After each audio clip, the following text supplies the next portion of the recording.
Hey, what's up, y'all? So this is what we call the DJI Osmo action unboxing in a parking lot, because my buddy with RVA Studios here in Richmond just got this thing, and we're literally in the most unprepared way possible because we don't have any tools, we don't have any preparation, anything.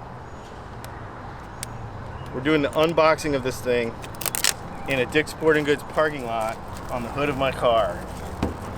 So here it is, the DJI Osmo Action. Can you come tighten up on this thing really quick just so we can see the box?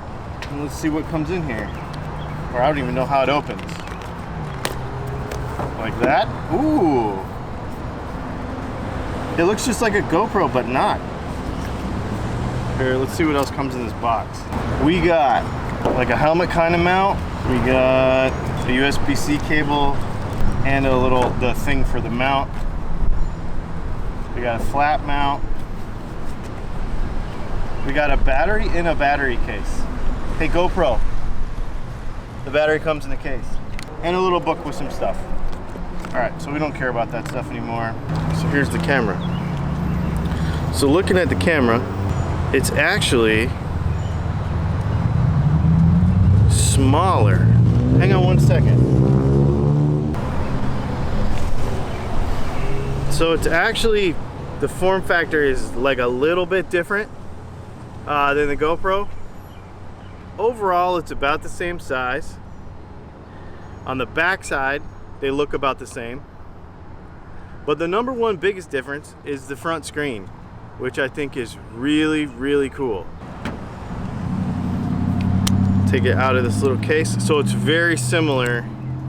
Now, I had heard that it fit in GoPro stuff, but I don't think it does. It doesn't look like it. The mounts and everything will work though, like the bottom side. So there it is. Now, one of the things I was really curious about with this, because I've seen it online, is the battery. There is no battery door. So on a GoPro, there's a little door that opens.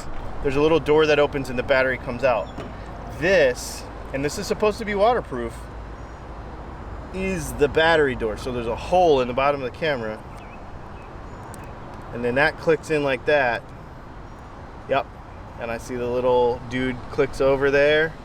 So that's kind of interesting. It's not super, I don't know about that. I would imagine that Polar Pro and all the people are gonna come up with ND filters for this thing right away. It's got the front screen. I don't know anything about it. I don't know how it works. We would have to like read all the directions and stuff. But this has been a parking lot unboxing. It was totally unplanned. There you go, check it out. I am excited to actually get my hands on one of these and try it for like a week and see what happens and how it compares with this GoPro, because this stabilization is supposed to be pretty amazing in this thing. So that's it. Thanks for hanging out.